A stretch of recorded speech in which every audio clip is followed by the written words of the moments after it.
Story 1. Spectrophobia. Mirrors surround us human beings through all our history. Even before the first mirror was invented, one could see his reflection in some body of water. Whatever happened in the world, the mirrors would reflect everything and everyone. They have retained the millions of faces, including the ones that belonged to madmen, MIS, creants, and murderers. In the middle of the night, I woke up in cold sweat. For the third time in a week, I couldn't sleep anymore thinking about the creature who wanted to hurt me and my children. I lived in a constant fear, and no one could help me, neither police nor a psychoanalyst. The most terrible thing was that I couldn't tell anyone the whole truth. And if I did, I would end up in a lunatic asylum. They would take away my kids and find them another family, which would be obviously better than living with a schizophrenia mother. It started about a year ago when my husband was found dead in a hotel where he stayed while going on a business trip to another town. He would go in such journeys quite often, and I never thought that something terrible could happen. I still remember that morning when I got a phone call, and that voice told me that gruesome news. They found him before a broken mirror with a shard of glass in his hand. His throat was slit, and there were some other cuts on his body. The police thought that he did it himself because the door was closed from inside. However, I knew he would never do this, would never leave us alone, and even if he wanted to commit suicide, why would he choose such a horrible way? First months after his death, I didn't imagine that someone could threaten me. Of course, I was depressed, and my life turned much harder, but it was not until that night when an unspeakable fear took over my mind. I woke up and went to the bathroom when I saw something strange while passing by a mirror in the hallway. There was something wrong with my reflection. It could be just some kind of optical illusion, but is not unusual when you look at things in the dark. However, when I went close to the mirror, I saw something that made me jump in my skin. It was not me in the mirror. In fact, it looked like some grotesque version of me. The back was crooked a bit, and the neck was unnaturally elongated. Its ashen face looked like a mask, copying some of my features, but distorting them in some eerie way. The thing in the mirror moved, and its movements didn't seem human. Head out of my wits, I still tried to think rationally, and I turned on the light. The thing disappeared. In the mirror, I could see only my usual doppelganger. Although it looked really frightened, I told myself that it had been an illusion, a weird play of light and darkness. But in the morning I remembered that I had seen, and I could no more approach any mirror. At least I never allow myself to get in a dark room where would be anything where you can see your reflection. Now imagine yourself having a job where you have to meet a lot of people, where you have to worry about the way you look, and the sheer idea of looking into a mirror makes hair on your neck stand up. The worst thing was that I was afraid not only for myself, but for my children too. I told him not to look in the mirror and nobody's around. Of course, they laughed at me, telling that I was crazy. What could I do? I didn't know anything about that creature, and I wasn't even sure that it was real. My rational self tried to persuade that it didn't exist, that it couldn't exist from any reasonable point of view. But I still couldn't chase away an idea that behind tea. His cold glass surface hid someone or something that expected me to make some fatal mistake. One night my daughter went to her friend for a slumber party. There they played some stupid old game, summoning Bloody Mary or some other boogeyman. My daughter had to go in a dark room and stand before a mirror. She remembered that I had forbidden this, and although she had never believed me, that time she, Isita, Ted, for some reason, the other kids laughed at her, saying that her mother was away and she could do whatever she wanted. She agreed.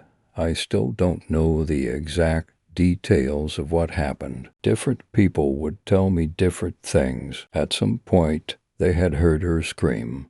So they came in and found her on the floor with several burns on her arms and shoulders. She was akin to a hospital where she would recover her consciousness only in the morning. Medics couldn't give me any answers, just like the cops who investigated my husband's death with tears in my eyes. I took her home with no idea what had happened to her. All I knew was that my daughter had changed. First, I thought that it was a consequence of a shock that she had survived, and her doctors told me the same. Then I started to understand that something indeed was wrong. My daughter had never been too talkative, but after that accident she completely retired into herself. I would try to talk to her, but I would hear only insults. Later, I learned that she started to skip her classes, and at some point, one of our neighbors spotted her torturing animals. I didn't understand what was going on with her. Some people proposed me to get her to a doctor. The others, probably and seriously, advised to call a priest who would exorcise an evil spirit from her. But I already suspected that this thing had nothing to do with an illness or religion. I started to think that something had killed my daughter, taken her form and replaced her. This idea was absurd, and I knew that. At the same time, my fear kept growing worse. One night I caught her near my son's room with a pair of scissors. I asked her what she wanted to do, but she only laughed. I took the scissors away and told her to go to sleep, but she attacked me and hit me. Her punch was strong and painful, especially for a girl of her age. Then I left all my doubts, and a single thought started wing my mind. My son was 3 years younger than her, and I was afraid for him. I decided that if this thing had taken one of my kids, I couldn't allow it to hurt the other one. Only a terrible mother would leave her daughter alone, and only an even more terrible mother would let her son live under the same roof with a bloodthirsty creature. So one day I took my son, and we drove to my mother. I've told him that we were only going to visit her for some days, and that his sister couldn't join us only because she had to prepare for her exams. I shamelessly lie, but it was a he lie. So I thought, we've spent some days in safety. I still couldn't overcome my fear. Who got himself a new powerful ally? The guilt. Again and again I would think that my daughter needed my help, that I was wrong, and there was no monster in the mirror, and that leaving my daughter was an unexcusable mistake. I needed to be sure that all that I had done was right. One day I walked to a mirror in the living room and looked at it. I've seen myself. Yes, I've seen myself. I didn't do it for nearly a year. My skin was creeping, and my hands were shaking. I felt something strange, something unusual. I have nothing to fear. I have nothing to fear. I whispered to myself. I was about to be moved in terrors. My daughter could be a victim of some nervous breakdown, when maybe it was my fault as I didn't pay enough attention to her. She was in such a difficult age. I hated that stupid, irrational fear, and I hated myself for giving up to it. All I wanted was to go back, to find her wherever she was, and whatever she had gone through because of me, just to give her a hug, to tell her that no word can make her forgive me. Suddenly I remembered that the creature could appear only in the dark. This thought struck me. I needed to be sure. I needed to see myself in the night. At night I took a candle and lit it before the same mirror. I made sure that nobody could hear me and looked into the mirror. I looked myself into the eyes. My face was covered by shadows. My eyes were pitch black. But it was me. Always me. I stared upon my double, and I didn't notice myself that I couldn't move my sight away. I seemed to be hypnotized. My reflection started to get more and more disfigured. Its neck stretched out, its back bent, and its teeth blew up so much that hay were sticking out of its mouth. I wanted to run, but I felt like I was paralyzed. I wanted to scream, but only a yelp could break out of my throat. The creature stretched out its arms, and I saw that the candle's flame swayed. Its fingers touched my arms, and a burn brought me back from that mesmerized state. I screamed and waved my arms, but its grip was too tight. Something pulled me forward, and I felt myself sinking in some large and empty space. I had no power over my body, being carried into some distant light, which I first took for my candle's reflecting. On I faced the light, and it consumed me whole. I was no more. Nothing was left of me. Now I can only think about my destroyed life. Think about the horrible things that this creature wring my face and speaking with my voice can do too. My boy, but I have a hope that one day you enter a dark room and look yourself into the eyes, and then you'll look into my eyes. Story 2, Stalked. Dear reader, I'd like to start off by saying that I don't have a clue why I'm writing this letter. Maybe I want this thing to be known to the world or something. The events described in this letter happened about a month and a half ago in Springdale, Kentucky, although I started writing this about 2 weeks ago. I just haven't really had the guts to finish until what happened at the gas station. The story starts in late September when my family went to go visit our relatives, who invited us up to celebrate one of them getting like $2,000 in some scratch-off lottery tea. They live in this really hillbilly part of Springdale, at people from Charleston, Shepherdstown, and Duncanville, basically the least redneck parts of K.Y. like to call Hicksville, W. He lived in Duncanville, hit his way down in a valley, and exactly like how everyone pictures it when they hear about it. Nothing but crappy shacks and rusty-ass rebuilt trailers. The relatives we were visiting are absolutely weird.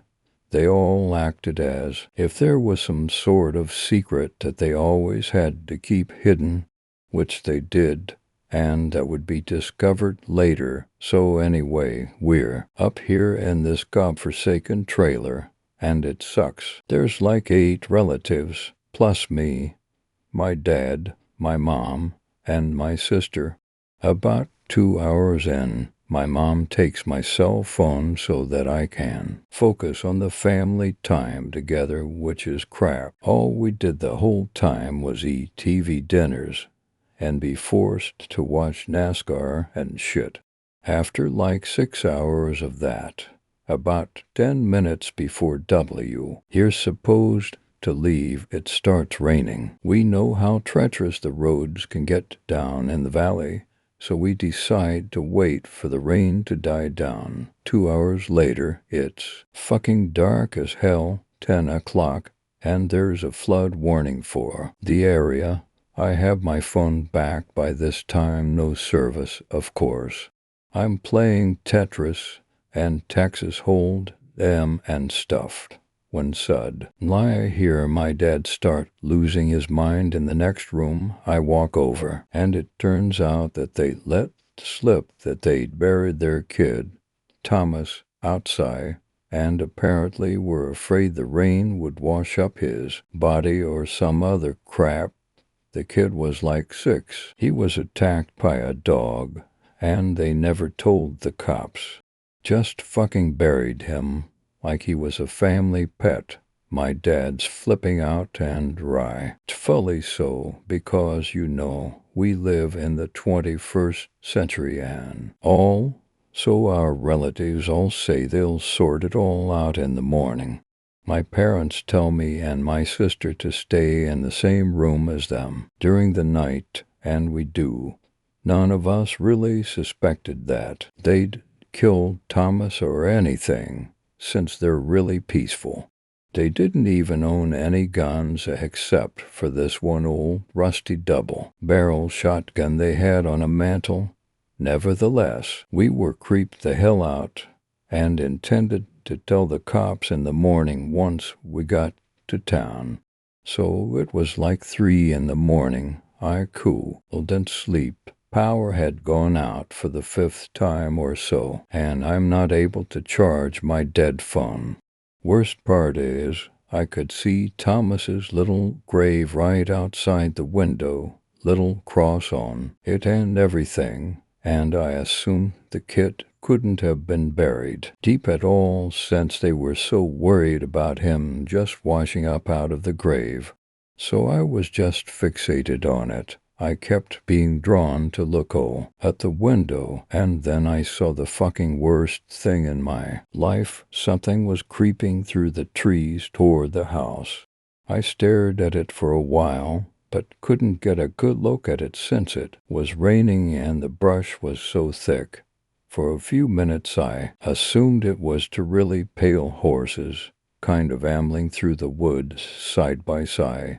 But then it walked into the moonlight, and I saw that it was all one thing, like some kind of human torso, but wider. It finally stepped into full view, and I saw it had something like 6 legs, kind of somewhere between a beetle's legs and a horse's legs, 2 arms right where someone would normally have them, but they were about a half a foot longer than any normal man's arms. It had a bald head, but the face looked like some sort of fucking bizarre blank kind of mask. This clenched up, furrowed forehead, and a nose that looked sort of like a raven's beak. It didn't have eyes either, just the sockets where eyes would go. It looked like it had a human mouth, just a very large one. What still strikes me to this day is that it seemed to have a stinger on its back. Right between where a normal person would have shoulder blades, the thing moved sort of gracefully and made these soft thumping noises when it moved. It must have been like 7 or 8 feet tall, but sounded like it weighed maybe 100 pounds at most. It starts walking towards Thomas's grave, and then I finally snap out of whatever trance I was in and scream. My mom is the first to wake up, and I tell her to look out the window. She rushes over and doesn't really seem to understand what she's looking at. After a minute, though, the thing bends down and starts pawing at the grave with its clawed hands. My dad and Jasper, my uncle, rush in, and Jasper fucking loses his shit, screams like a little girl, runs back out of the room, yelling for his father, screaming, "It's outside." It came and it's outside. I look back and see the thing is digging furiously at the ground, kicking up huge mounds of dirt. I hear the sound of feet running around the house. I think they were looking for the shotgun. The thing reaches into the hole and grabs up what I assume was Thomas's body by the leg in one hand. The thing kind of gallops back into the woods, snapping all these branches and shit. And then that's when we all hear it, a kid crying, the sound of a child sobbing and crying from the direction that the thing took off in. So we left as soon as the rain let up. At like 5 a.m., I don't even think we told anyone at the house, just drove straight back to Duncanville, only stopping for gas. No one said a word to each other. My family refuses to speak about what happened. I tried to bring it up, hence, just to make sure it was real. My dad told me to shut the fuck up.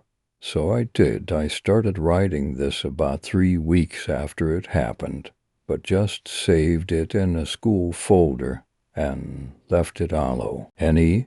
Never mentioned it to any of my friends or anything. Just tried to erase it from my mind. It mostly worked up until I went to work.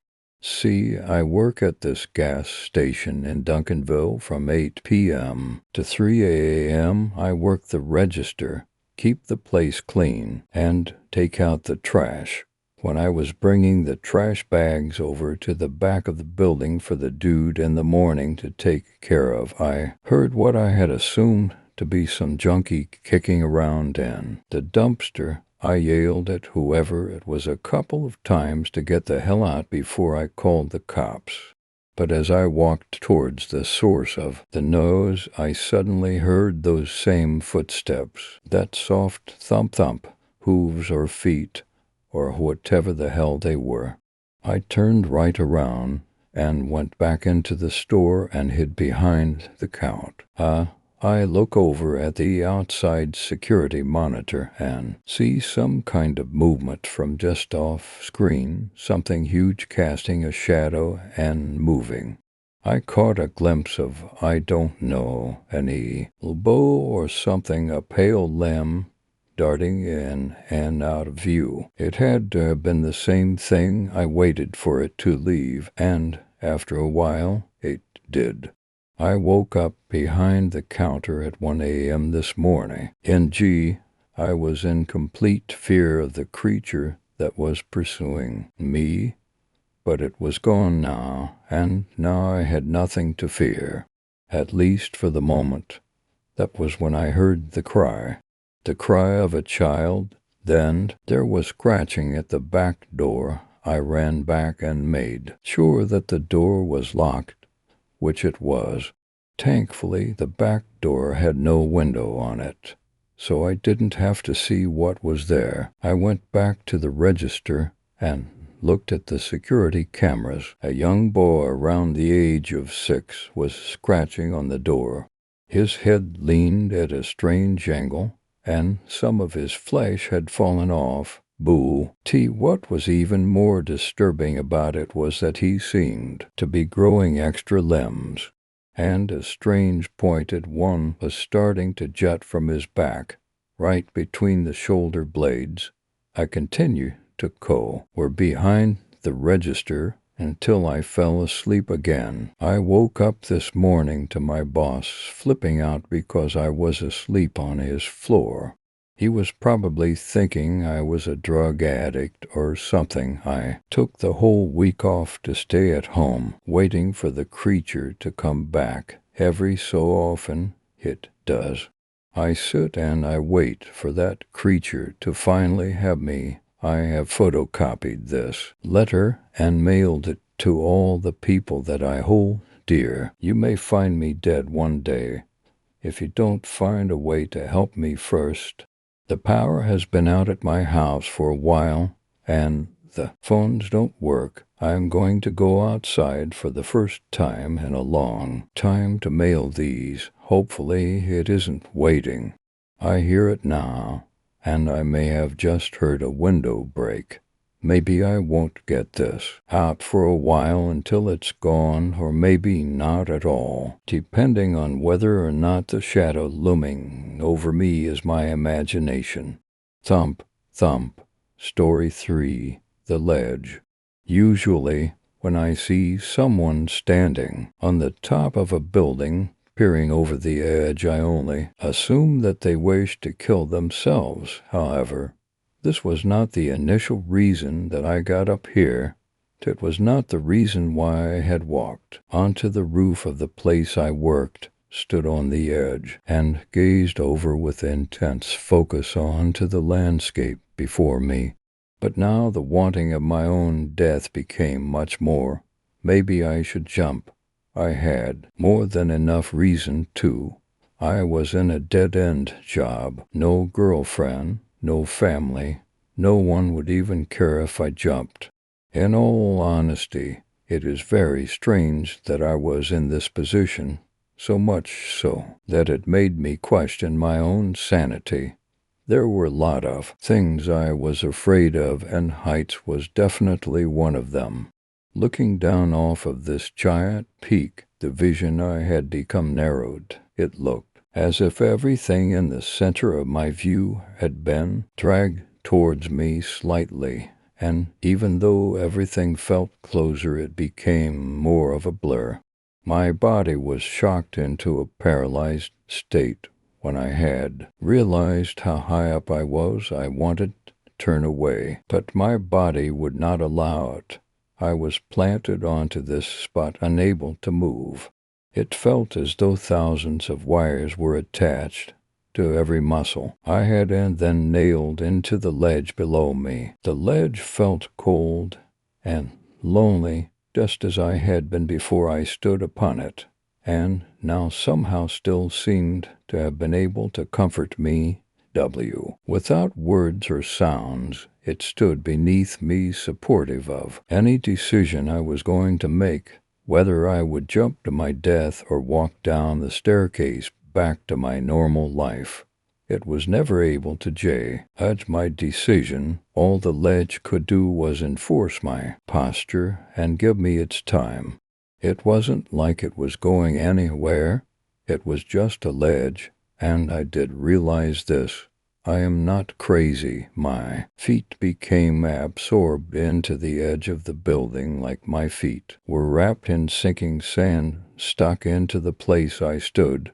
As I peered down onto the ledge below, I could now see that sinking feeling come to life. The ledge was now sinking beneath my feet. I could not move. My heart began to pound in my chest so hard I could feel it in my throat. It felt as if it could come out of my chest and into my mouth at any second. The saliva in my mouth started to taste of blood at the thought of it. My biggest problem became the fact that I could not move.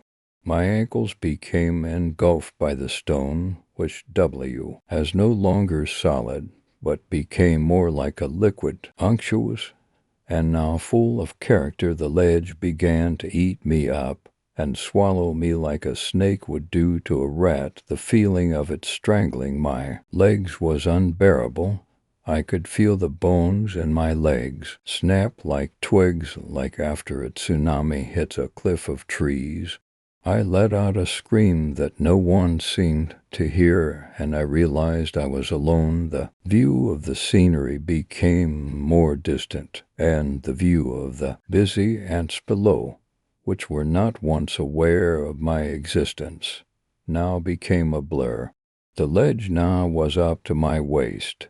Every bone absorbed by the ledge shattered into tiny fragments. Inside my legs and hips I could feel the shards of bone dig into my muscles, ripping apart everything contained within the skin of my body.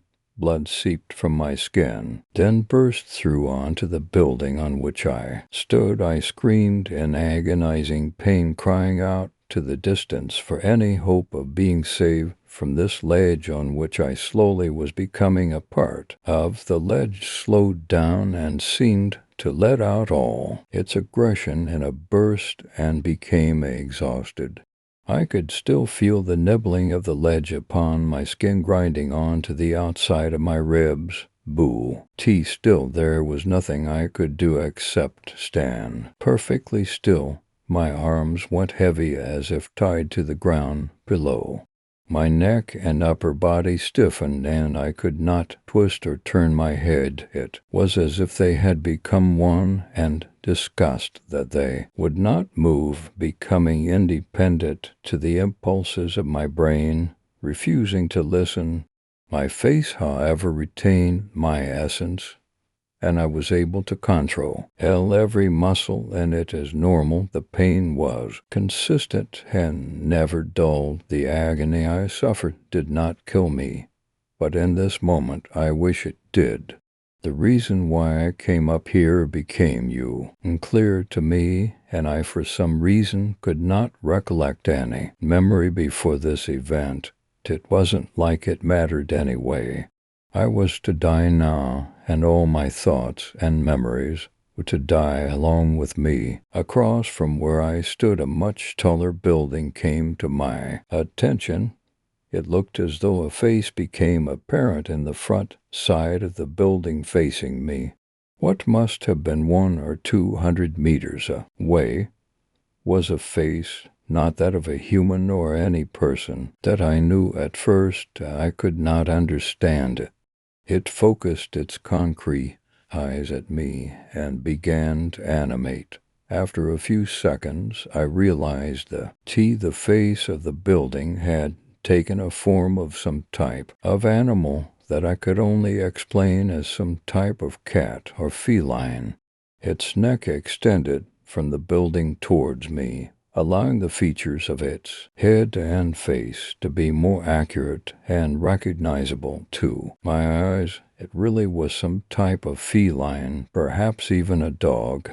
I could not fully comprehend what it was. A strange creature made out of glass and bricks peered out towards me. The size was huge, easily over 80 feet. I started to sweat irrepressibly, washing the stains of blood off of my skin. Drenched in sweat and fear, the animal's face stopped a relatively comfortable distance away from me. The face had now developed a character. I could now distinguish its brow line and facial structure. Curiosity masked my pain for a moment, as in I was anticipating the beast's first act. Was it going to kill me, speak to me, or did the beast simply wish to show its existence to me before my last breath? The concrete beast turned its mouth, freeing rubble from it as if it was spewing up a bizarre type of vomit. It was at this moment I realized my mouth was open as well. Was the beast mimicking me or simply getting ready to speak to me? A sound groveled from the beast's mouth. I could not understand it. It was not easy to figure out whether it was a form of communication through words or some type of groan. After a short time of making these unidentifiable sounds, it took a pause and tilted its head towards me like a confused dog. The concrete rubble spiraled on top of its head into ears like a cat. Concaves gathered upon its face in the form of eye sockets. However, no holes formed as nostrils. Rubble stopped falling to the ground, and the head of the beast had stopped moving. The beast now began to look at me intensely, gazing through me and into my soul. I then sank into a peculiar feeling of serenity. All the pain I felt previously had disappeared, and I became calm. The idea of this feeling was all to me a moment ago, and now it is all I can comprehend. The beast abruptly opened its mouth and, with an aggressive pace, scooped down onto me. The fear now came rushing back, and when it did, so had all of my physical feeling. Now covered in darkness, I became captive inside the mouth of this concrete beast, and its gigantic jagged teeth had sunken into my chest just above the ledge that had consumed the lower half of my body. I had no sight. All had become black, like I was stuck at the bottom of a dry well that had been covered at the top. The beast's breath was cool and lacked any type of moisture. The breath, which resembled more of a dry wind, now brought more attention to the wound as I felt the curious air try to sneak into my body through my wool. NDS, my screams echo inside the hollow beast, bouncing off the concrete and into the deep abyss. Blood started to splatter onto my tongue, and from my screams, it then spat across my face and body. My bod, why now split into two, I feel myself falling. The scariest thing was that apart from my screams I heard nothing else. Nothing apart from my own excruciating pain. It was as if nothing else existed apart from my own anguish. Thoughts sprayed out into my consciousness like my blood did onto the inside of this concrete beast.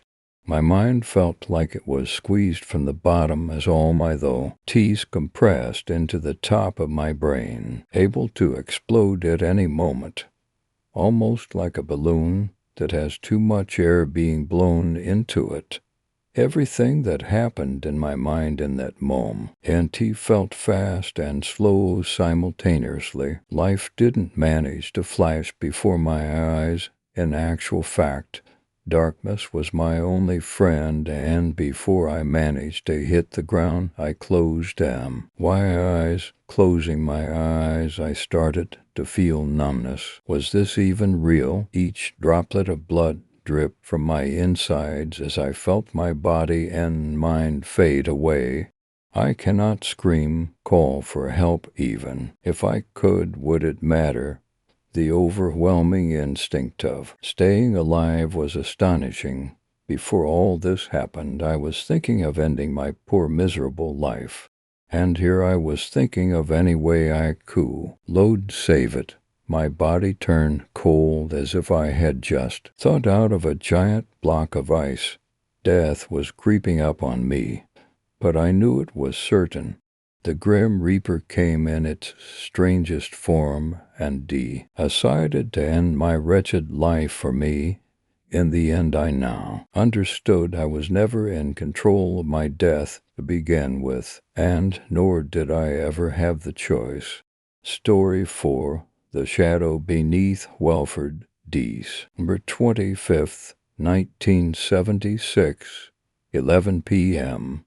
Christmas was winding down for most residents of Welford. For its burgeoning police department, however, the night was just beginning. A call had been received reporting flashing lights and loud noises coming from the abandoned coal mine, which lay just inside the border separating Welford from the neighboring hamlets.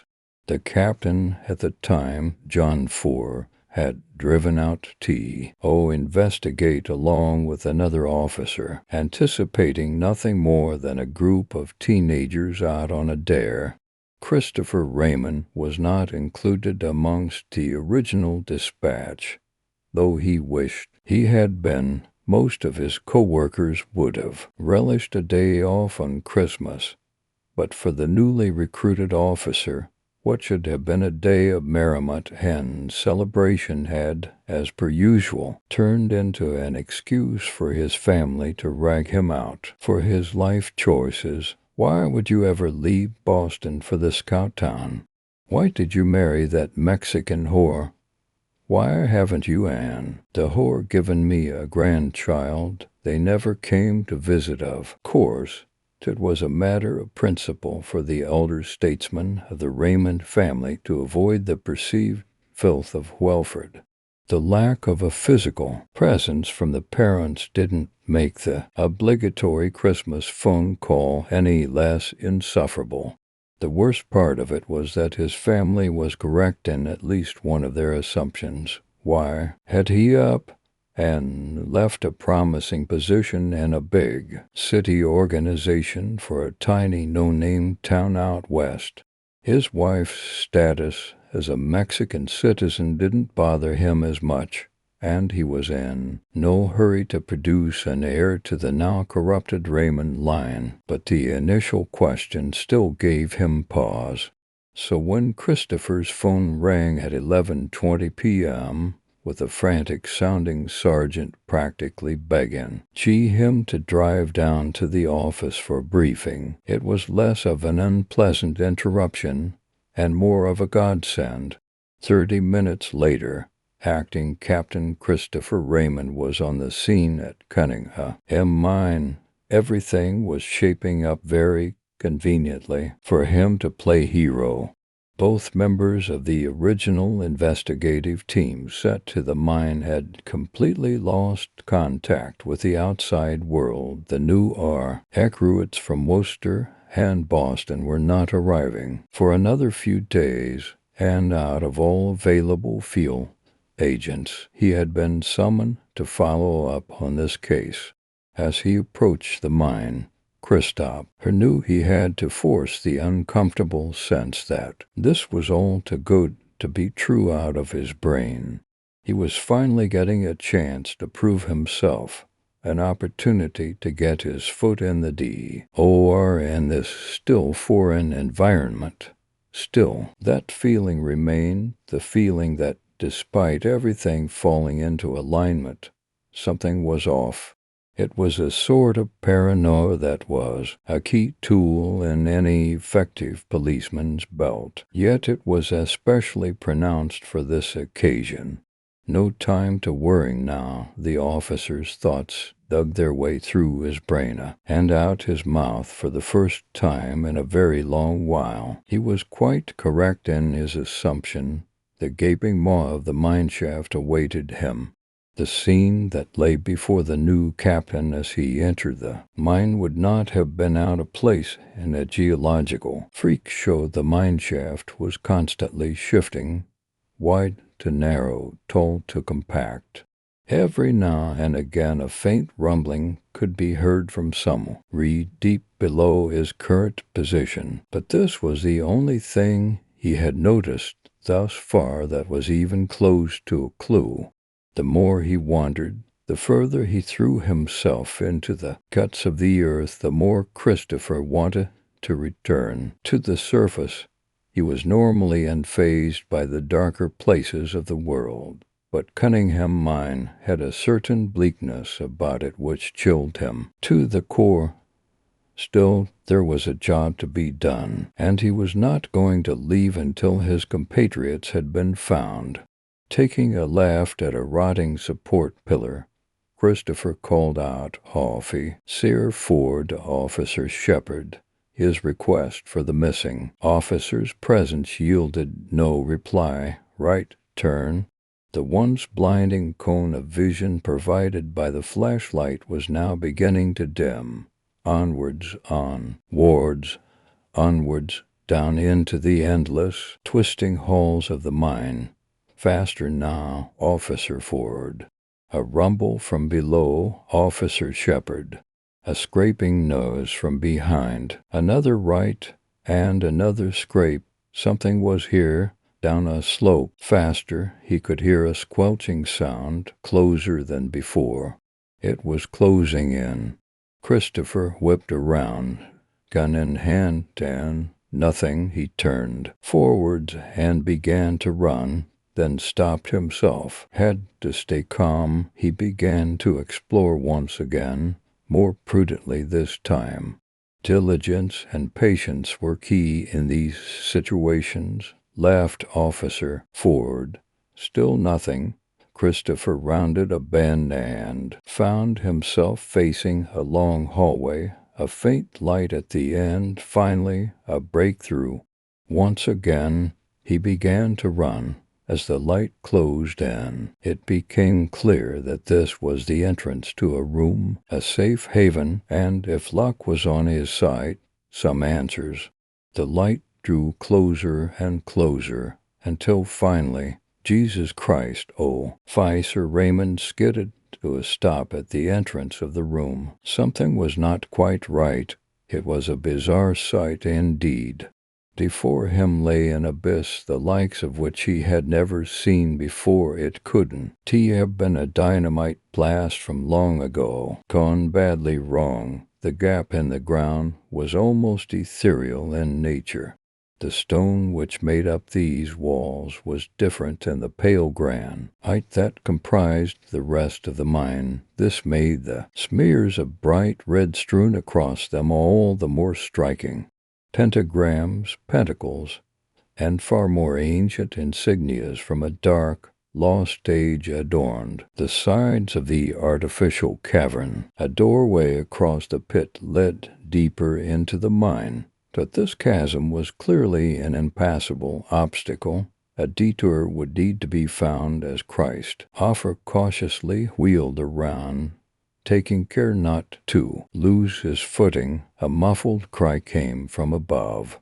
He shifted his gaze to the ceiling, and suddenly the mission was complete. The missing officers had been found. Dangling from the top of the room was a sea of sickly green pods, each containing the body of an individual who had found himself unlucky enough to venture into this primordial chamber, who, dreads of the pods, mashed together, swayed back and forth in the non-existent breeze. Christopher could do nothing but stare, paralyzed by consternation, as the abominable container closest to him was ripped open slowly, the material comprising it stretching and straining against itself like a revolting sheet of plastic film. From the inside of the shell emerged former welfare police Captain John Ford. Initially bewildered by his surroundings, Ford quickly remembered the purpose of his escape. "Raymond, get the hell out of here." The ex-captain was cut off by a droning, guttural groan, stemming from the hole which he swung perilously over. "Just go, it's too late for us." As if to prove Ford wrong, dozens of other pods began to open. Unbelievably, the bodies of the miners who had initially stumbled upon this unfortunate room had been perfectly preserved. Their wails echoed through the room and down the hallway. "Help! Help! For the love of God, get me out! Save us!" Their rapid movements only worsened their situation. One by one the pods dropped like icicles into the abyss. With each falling pod, the hideous noises from the pit became louder and began to shake the room with increasing measures of violence. Yet still, Christopher was rooted to his spot. An unnatural gust blew in from the hallway behind him, and he was momentarily engulfed in a blinding cloud of smoke. Just as suddenly the smoke cleared, the cavern was still and silent once more, and from the apex of the room a booming voice, both angelic and demonic, divine and unholy, rang out to address Christopher with three simple words: "Don't look down." This was enough to snap him out of his reverie. The pods were falling at a faster rate. The whole mine seemed to be collapsing. Ford was right. It was time to leave. Christopher bolted back down the hallway, feverishly working up an escape plan. Left turn, right turn, another left. The violence of the quaking seemed to increase tenfold with each passing second. Everything was slowing down. The hallways were spinning. Well aware that he was losing consciousness, Christopher attempted to stumble just a bit further, but to no avail. He fell to his knees, desperately grasping for a last moment of life. His vision blurred, his mind emptied. A shadowy figure skulked forward from the end of the hall. The blackness seeped in, and the mine was no more. How Christopher had managed to end up in his bed by 7 the next morning was a mystery only to him. According to his fellow officers, he had never left it. There was no John Ford or Haley Shepard, nor had there ever been at the Welford Police Department. The mine had been caved in for decades now, and Christopher had never gone there to investigate anything. He hadn't come into work in the past few days, in fact, and it was a relief to find out that he was okay. This, at least, was the story he got. The town had a certain stillness to it that it had lacked before. The rowdy were docile, the children had calmed, and by the time he returned from grocery shopping that afternoon, Christopher knew that something was wrong. He had to have been to the mine. All of the memories were so vivid, this merited further investigation. Upon arriving at the mine for supposedly the first time, however, the story perpetuated by those down at the station seemed true. A heap of rubble and wood blocked the entrance. He to the mine completely. He strolled up to the ruined doorway. Maybe he was just going crazy. But he had to be certain. His ear pressed up against the cool stone, and in a flash his suspicions were confirmed. In that instant, Christopher Raymond ran from Cunningham Mine and never looked back. It may have been a trick of the mind, or perhaps just the wind, but from that point on Howell never denied that he heard something when he placed his ear up to the entrance of that accursed mine.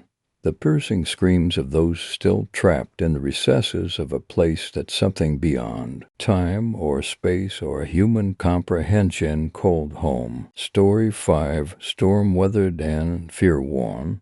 7 feet tall, skin gray and pallid, eyes of pure black, breath fetid and rotting, the smell of decay upon its lips, wings, paper thin and laced with veins, blood of putrid green. That's how I've always imagined it. That's how I see it still, that unnameable, unseen presence which pursues us like a tireless shadow. It was real, and yet it was not. We had never heard it. We had never touched it. We never so much as glimpsed it, but we felt it. We felt the silent surge of darkness leaping from cloud to cloud. It came with the weather. One moment clear skies and calm peace, and the next a storm, fear, panic, chaos in seconds. Thick clouds rolled in. No wind. No warning, the sky has opened up, rain poured forth from heaven's underbelly, the wind lilted unnaturally in the treetops, moaning and swaying in all directions. It was cold, suddenly so very cold. Thunder, deep and menacing, shook the earth and the air. A spark of wicked light, for the briefest of seconds, bathed the sky in an unholy red-orange. The presence winked into existence. I wish I could explain how we felt it. I wish I could understand. Maybe it was never real. It can't have been.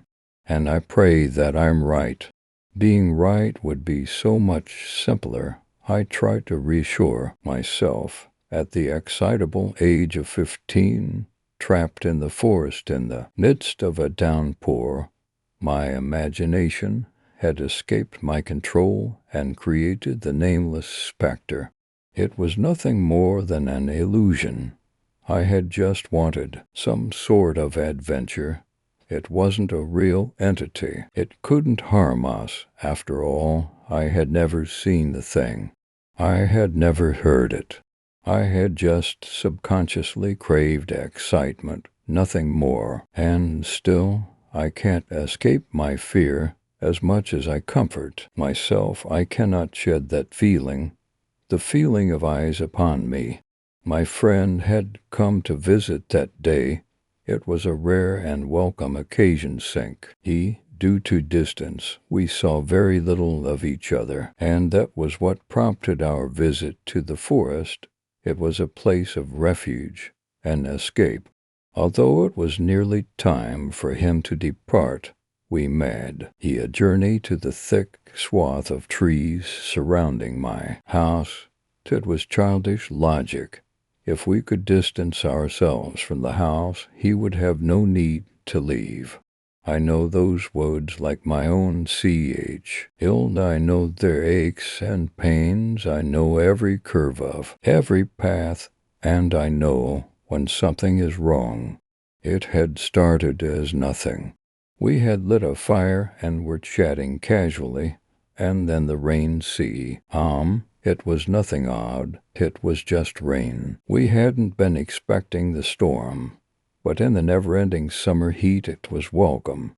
It started off as a light shower, an innocent deluge of sustenance for the earth. We were content to let the fire extinguish itself as we lost ourselves in the spellbinding cadence of rain on leaves. The rain was peaceful, and, better yet, it was an excuse for my friend to remain in my company for more time. The first roll of thunder, a menacing growl.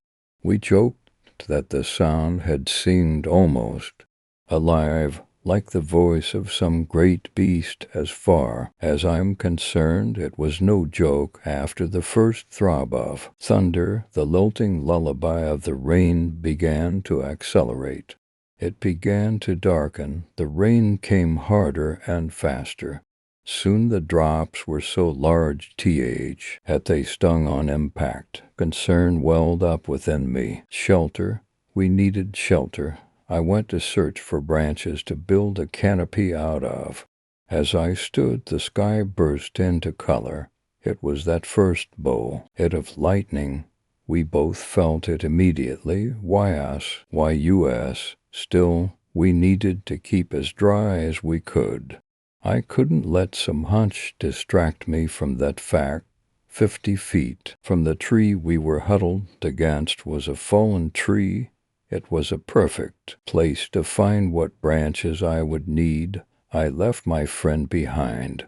Being of the same wiry frame as I was, he had already begun to shiver with the unexpected cold. Though I was shivering too, I knew the forest well enough to fetch everything we needed. I had an armful of branches when something in the woods changed. It's not easy to describe to someone else what I mean by that. It's like explaining the process of thinking. It was just the atmosphere. Something was different. I could feel something nearby. Very nearby. Despite the sound of the rain, I caught the ever-so-faint sigh of rustling leaves from the treetops above us, as if something had slid gently through the foliage. A clap of thunder echoed behind me, growing ever closer. These were not the sounds of the woods I knew so well. My instincts told me to run. I did.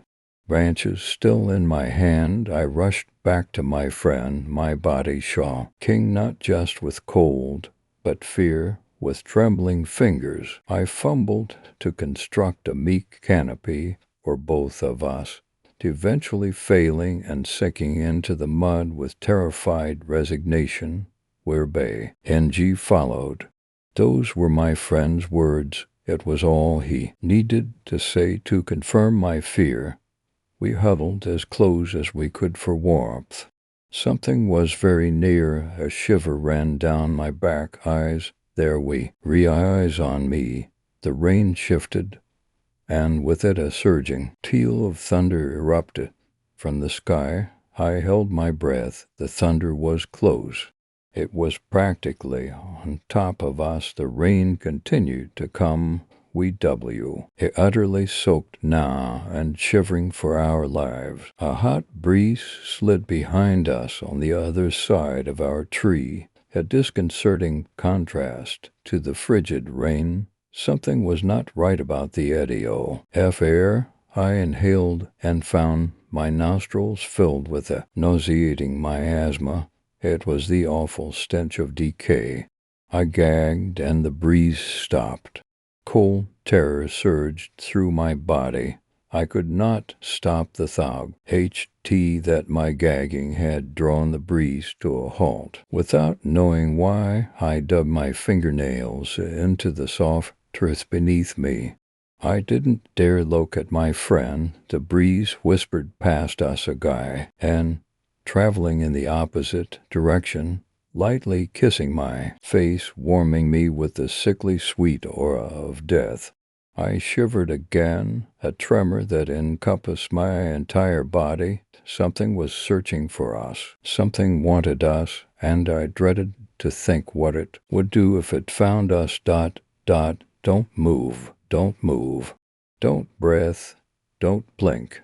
We remained motionless until our bodies ached, until I fell nearly unconscious. It was so cold, so frightfully cold. The hot current of fetid air swept all around us, filling my nostrils, causing my eyes to water. It drew closer and closer, and still I found my limbs frozen with the cold of the storm. Petrified with fear, I wanted to utter a silent prayer, but I could not bring myself to do it, for fear that even that small motion would lead to our discovery, a miracle. The breeze left, the thunder crackled overhead once more, and then after what seemed like an eternity, it rolled away to the east, away from us. The awful stench evaporated almost instantly. We had avoided the terrible thing that lurked within that repulsive current of air. The rain began to warm again, and then it slowed to a gentle shower once more. Something within me told me that now was the time to run. I eyed my friend, and we silently agreed to flee. We stumbled away on weak, cold legs, our hearts throbbing and our minds racing. Never are easy on miracles. We had made it halfway back to the house, the object that we had marked as our safe haven, when the wind once again turned cold. And then, from the distance, like some great stamp of terror, came the resounding boom of thunder, rolling toward us within the clouds overhead. It had come back. It had found us. It had found us. We wasted no time on thoughts, pouring our entire beings into our flight from that awful thing. We fled to the house as fast as our frigid legs would allow. The thunder was soon right over us again. I could feel the heat of that horrid wire, and biting at the back of my neck. Fleeing seemed almost pointless. But the house was so close to 100 feet. My legs churning the soil underfoot, digging into the wet earth. 100 feet. A blazing explosion of red lightning. 50 feet. The thunder stopped. My friend is falling behind. 20 feet. The thunder is ahead of us now, bursting with primal excitement. My free and is barely keeping up. God, oh God, 10 feet. The door, almost. Thunder circling us. My legs, my lungs. Please, God, please, the house, sweet safety. We're safe, we're home. I collapse in a muddy heap on the floor. My lungs are burning, but I am alive. I am safe. My mother enters. It's time. He needs to go home. I'm about to object, but what hour? And I look outside. The storm clouds are almost completely gone. They have dissipated, dissolved as if they never existed. He leaves. It's a solemn parting.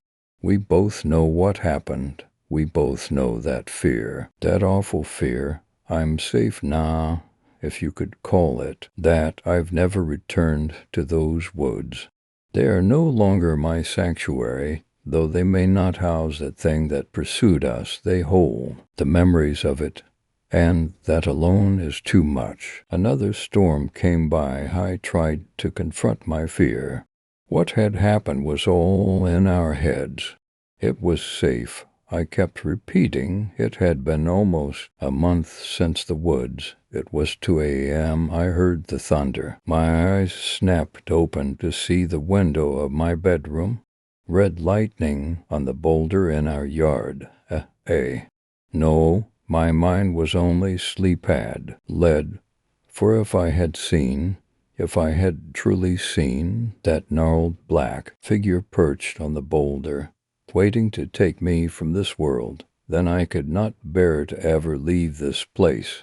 I am no longer safe. My days are numbered, and my curtains are drawn. Story 6: The Myth of the Blood King. Ever since I was a young boy, I knew the myth of the one that everyone in this town feared, and why, I may be 18, heading out to college, I have heard little kids talking about him even to this day, and for good reason. To this day, no one knows who he is, or even if he is truly real. All the "why know" is he's a killer. A few months before I was born, this town was said to be not only a tourist stop, but a destination. After his first attack, this didn't stop, but after the 5th pay, Opal were scared. Most of the business owners in this town were far more afraid and moved away, and it was all because of him.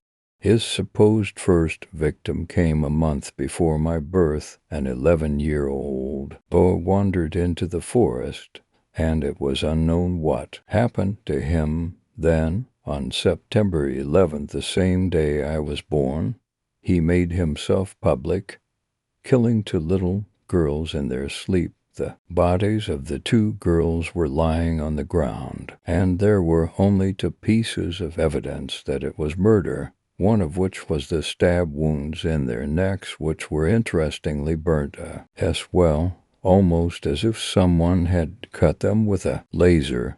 The other was a message scribbled on the wall: "Fear the judgment of the Blood King." Ever since that day, there was no person in this town who didn't know that name. I myself had done a little research and found that this was not the first time that this name had appeared. The first record of the Blood King came in the late 18th century. It told of a man with an insatiable will to destroy who lived in this very town.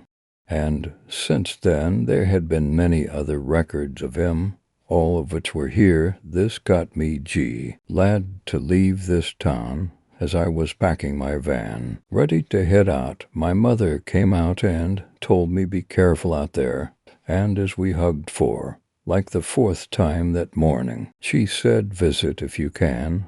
I understand if you wouldn't want to come back." After that was done, we said our goodbyes, and I headed out on my way. And of course I could take the normal route, but I figured that I would take the old dirt road. Not only would I get to see the forest I love so much, but I would be able to skip traffic and get to a highway quicker. In short, I'd killed a bird with 1 stone. Getting down the dirt road was not a hassle, but there was something about the road itself that was freaky. More often than not, there were tracks on the road, but whenever an attack would happen, I would notice something. There were human footprints leading to somewhere.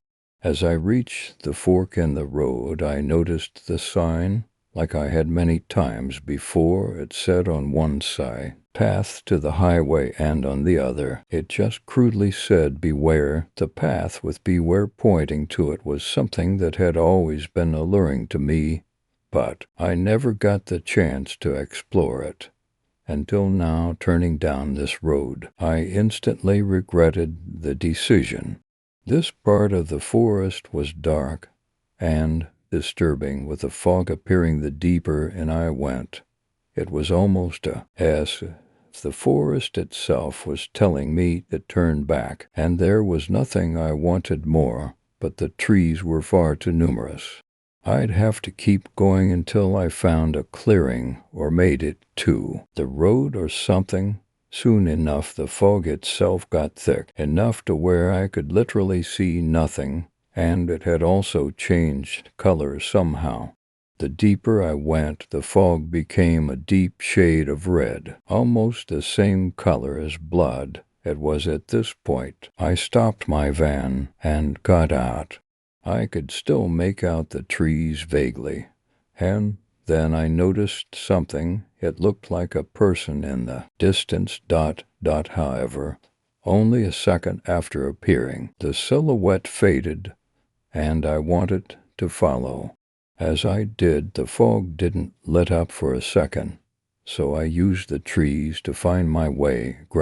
Being a tree, it came into focus and noticed something carved into the tree itself. It said, "Turn back." And this tree wasn't the only one.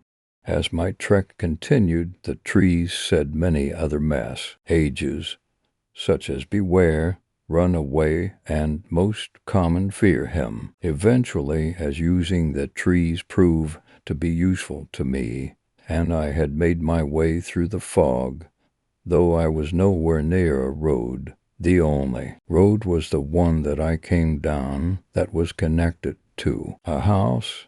It was a large house, but it was not in very good condition whatsoever. The color of the house itself was gray, but there were red splotches all around it, some of them in the shape of handprints, though something told me it wasn't just bad painting. The closer I got to the house, I noticed the mysterious figure was nowhere to be found. Getting closer and apparently having no common sense at all, I wanted to look inside, which is exactly what I did. The inside of the house was far worse than the outside. There were bloody handprints virtually everywhere, and it was clear that some of them were fresh. There looked to be no one in the house, but that didn't ease my nerves in the least. Moving deeper in, I found a hallway. It was a long hallway with no lights in it, and only a single window at the end of it. There was a staircase midway down the hall, but before that I wanted to see out the window itself. Looking outside was a big mistake. As I did, I noticed what looked like a graveyard with a man standing out there. He was a pale, muscular man, looking to be in his late 20s, possibly early 30s. He had long grayish hair, was dressed in only a pair of tattered jeans, and was looked to have several scars on his body. With an appearance like that, I figured he wouldn't like trespassers, but seeing the man wasn't what made it a mistake. It was the fact that he saw me. I needed to hide desperately, so I headed up the stairs. It was either that or encounter the guy, so I went up them and found myself in the attic. And so far, this was the creepiest part of the whole damn place. There were many bones scattered everywhere, and following the theme of the house, there were many bloody handprints on the walls. Being sure not to make a sound, I came up and found myself looking for a good place to hide, though what I came across next stopped me dead in my tracks. Looking at a wooden wall, I saw a satanic pentagram carved into it, and an inscription written in, you guessed it, blood, and something was making me read it full. "Are those who have listened to all of my strife," I whispered to myself. "I have found a method for eternal life. Through death my spirit will live on, but by then my body is gone. When in my manner their psyche shall shatter, and I will have control of them. Their names now of no matter, though this new me will follow a code as strong and as true as am I. Those who enter this ode and displease the blood king shall die. Do I dare look back?" I thought to myself, practically sweating bullets. As I turned around slowly, the man was right there.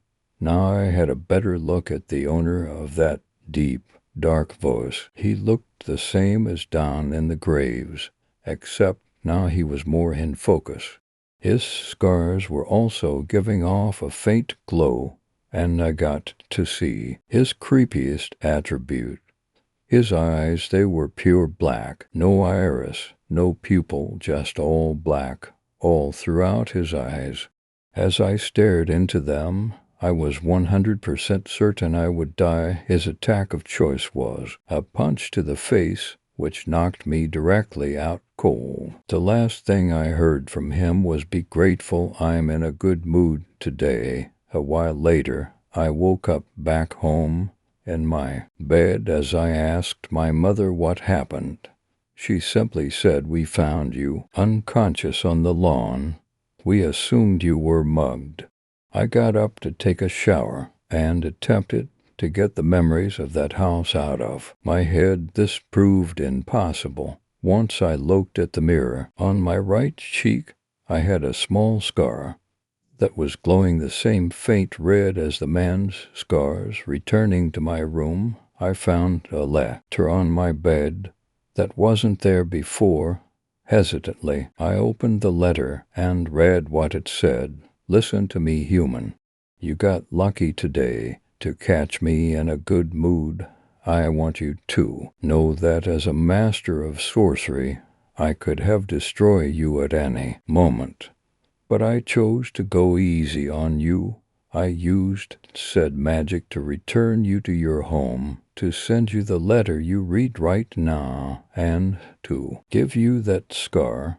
Consider that scar as me branding you. I will let you live, but if you return down that path or so much as utter my name to others, it will be the end of you. Remember that." Signed, the Blood King. As soon as I finished reading it, the paper burst into flames and remained as a pile of dust on my floor. I was going to go and get my broom, but when I turned around, he was there again. "Why are you here?" I asked. To which he responded, "I didn't want you to doubt my powers." Before snapping his fingers and disappearing, I heard his voice faintly saying, "Remember that I can destroy you any time I want. Challenge me, and you shall burn in the depths of hell." After that day, I was never the same. I decided to leave town immediately and not even caring if there was traffic or not, and never returned, and for a reason that no one else could understand. Many have heard the legend of the Blood King, but I have experienced it firsthand. Story 7. Very ape. 15. All flesh shall perish together, and men shall turn again unto dust. Job 30:2-15. People yell and run around me. Papers fly everywhere from the nurses' charts, and the doctors knock down the patients as they run to the stairwell. What's going on? Why is everybody in such a hurry? I stumble aimlessly through the halls without a guide. I smell the cleanness of the building. Jason, I hear from Lacey. She stands still amidst all the chaos as I walk towards her. The doctors and security guards are running around me. "We need to get the hell out of here," they coming. "Forget the patients. We need to think of ourselves. They'll only slow us down," a guard says to Lacey as he tries to jerk her away. I see the fear in his eyes. Damn him. "We can't do that," I say. "Shut up." The guard pushes me into the wall. "Maury, don't do that." Lacey yells at the guard as he helps me up. "I don't want her to leave. I want to be around her." Lacey grabs my arm and drags me into one of the cells. I grab her nurse's dress and tug and shake my head. "Just stay. Stay here with me." I say I don't want her to go. "Jason, stay here and stay all." From the door, "You need to stay quiet while I'm away. I need to get out of here." From the open door, I see a pale person hold Maury against the wall and bite into his flesh. Blood spurts cover the walls and spray into the sea. Lacey runs and closes the door. She puts her weight into the door. The doctors say it is all in my head. because after years of living poorly with the stress and not being accepted in the community I lived in, my mind broke down. Now I'm here, but I'm not crazy. I'm just a broken man. Some of the dead continue to walk the halls, but they don't know where in. Here, Jason, listen to me. How are we getting out of here? I need you to help me. I don't know. We could just walk out into the hospital. I don't know. I run my hands through my hair. Moonlit. HT pours light into the room through the barred windows. I can't hear anything from the outside. Silence is like the sound of doom. Nothing survives in the end. Everything dies. It was silent when my brother died.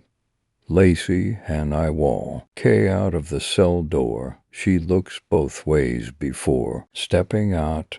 It's okay. You can come out. I walk out warily and looks around. There's dead people everywhere, except I think they're really dead. They're not moving. We walk to the exit. She's leading me by the hand. Moaning comes from the side corridor. I look, and there's one of those things ripping into someone's intestines. Steam comes from the dead body. It must be a fresh kill. The thing raises its head. It's the security guard.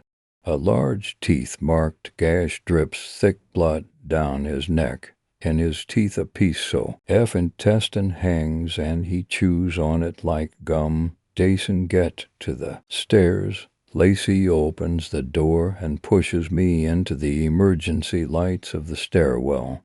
She follows and slams the door shut behind us. I can hear the dead guard hissing behind the door. Lacey, are those things still human? I ask. No, I don't think so. They're kind of like ice and water. Ice is water, but it floats instead of sinks. So in a way, those things are like us. They only have the appearance of us, but they're not us. Yea, keep moving. She grabs my hand, but I pull away. I'm fine. I can walk myself. I just had a breakdown. I'm not like the rest of the patients. Okay, it's fine. I just thought you'd want to hold my hand. She looks at me. I break the gaze and put my hand around hers. You're right, I do. It's just, I don't know. Her thumbs rub over my knuckles. I don't know what exactly should be done, but I should do something. What can I do? There has to be solution here. Let's Washington. LK to the roof. We can block that door and see what's going on at the street level. Good idea, she says, and we walk. The cool night air rushes past us into the stairwell. We close the door. I hope nothing decides to stroll up here. There isn't anything to block the door with. We'll be fine, she says. Let's go look over the edge. We walk over and look down at heat destruction, vehicles on fire, light poles tipped over, are all just indicators of the wasteland. Smoke rises into the air and curls into nothingness. This is the end, or is it? What's so bad about being one of those things? If we're the water and they're the ice, then I don't know. Forget it. I can think about it later. We sit on the edge of the sanatorium and dangle our legs. The night is cold and clouds obscure the moon, and we sit next to each other. She puts her arm through mine and rests her head on my shoulders. Other than this, how was your day? Still making small talk. How Jason, S.H. He looks at me. Yea, I mean, what else is there to talk about? The world just ended, and as far as we know, we're the only two left in an anarchist garden of Eden. There'll be someone pop you tea and try and make some order out of this mess. She says quietly, that's the way things go. Like the guard, he loved being in power and now he's dead. Someone will come to replace him as it goes. This is one of those times when I regret being so reserved. I wish I could tell her that she's wrong. This destruction has led to the downfall of civilization as we know it. It probably isn't the time to worrying about politics or society as it is now. Forget it. How are we supposed to get down from here? I don't know. We should stay up here and just watch the fires we set for a while. I'm trying to focus on the feeling of her next to me, but it seems impossible. I don't know what to do. I want to save her from this, but it seems that there is nothing to do. The fires crackle and an errant scream emanates from the night from time to time. People who didn't make it out in time. A car speeds past the sanatorium. The driver hits one of the things in the street. Like a blood-stained pinwheel, the thing flips over the hood of the car and collapses in the street. It slowly gets back to its feet and shuffles aimlessly. Do you think we'll make it out of this? I ask. She looks up at me. I don't think so. Eventually, those things will come up here and we're stuck here. Maybe we should try to stay in this moment and just enjoy the last bit of each other. As company, I stand up. I don't like that. We have to try, don't we? What's the point of going on if we don't try? That's all life is originally. And the ice, zombies and us, water. You know we're more than that. Aren't we? You're not making any sense. Right now, they're us and we're them. That's what I'm saying. I don't know what to do and it's frustrating. She stands up and rubs my arm. Calm down. Calm down. You don't need to have the answers to everything. Staring into her eyes, I think, this is all that my existence has come to.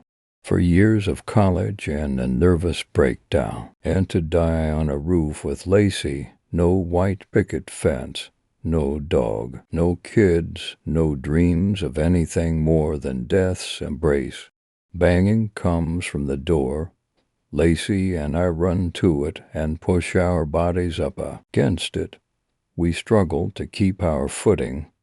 My slippers do nothing for traction, and Lacey's slipping to in her nurse's shoes.